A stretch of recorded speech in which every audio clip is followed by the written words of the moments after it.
Avec 3 grands prix au programme et d'autres courses pleines de promesses, l'après-midi s'annonce sportive pour le dernier dimanche de Vignette. Premier grand prix dans les Poulains qui verra la rentrée d'un bon élément, Gusty Pontadour. Absent de la course référence du 22 septembre à Prunelli, il restait sur une contre-performance avisée où c'était le 18 août. Pas revu depuis, il sera donc attendu. Face à lui, une autre casaque jaune avec Ready Shop. Après avoir collectionné les accessites, la pouliche d'Antoine Bardigne est finalement parvenue à s'imposer le 22 septembre. Elle prenait alors sa revanche sur Indilania qui l'avait devancée le 8 septembre à Vignette. Bien placé au poids, Ready Shop repartira en toute logique avec une première chance. Si sa qualité n'est plus approuvée, Chic Parker n'a pourtant jamais brillé à domicile. Ce poulain dur est de tous les combats, c'est pourquoi il faudra tout de même le garder à l'œil. Miss Candy aussi, qui avait déjà devancé la plupart des outsiders, puis Lorca Malpic, victime d'une chute cet été, mais qui avait montré des choses intéressantes. Ce sera ensuite au pur d'entrer en scène avec le Grand Prix de la Fédération Corse. Adepte de Vignette, Tree of Grace tentera de prendre sa revanche sur Wellfleet, victorieux du Grand Prix référence à Prunelli. Les deux concurrents ont des lignes et un palmarès sensiblement équivalents, mais le 8 septembre, Tree of Grace devançait Silver Ball, lui-même tombeur de Wellfleet, le 18 août à Viseo. Mais le 22 septembre, c'est le Gabrielski qui l'emportait sur l'alezan préféré de l'écurie Ferrir. Derrière ces 3 têtes d'affiche, un nouvel arrivant, le parrain des lignes intéressante pour ce concurrent rompu au handicap et qui a enchaîné les accessites cet été de Vichy à Aix-les-Bains.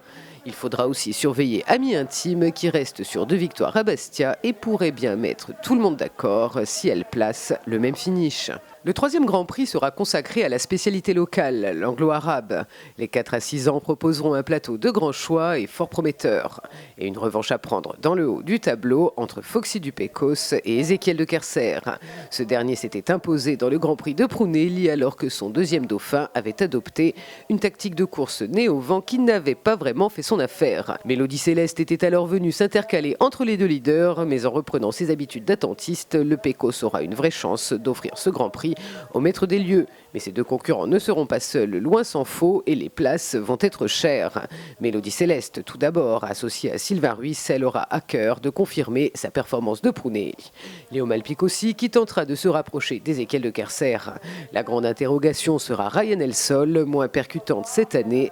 Elle avait toutefois réalisé une belle performance le 18 août à Tsons, 2e de Foxy du Pecos et devant Ézéchiel de Kerser. Côté trotteur, dans les chevaux d'âge, les 5 premiers du 22 septembre à Prunelli se retrouvent peu ou prou dans les mêmes conditions. La corde à droite et le redoutable passage de route pourraient cependant faire bouger les lignes. Une course dans laquelle Deloro Vedake apparaît déclassé. Le 22 septembre, il avait pris les extérieurs pour venir en tête à l'amorce du dernier tour.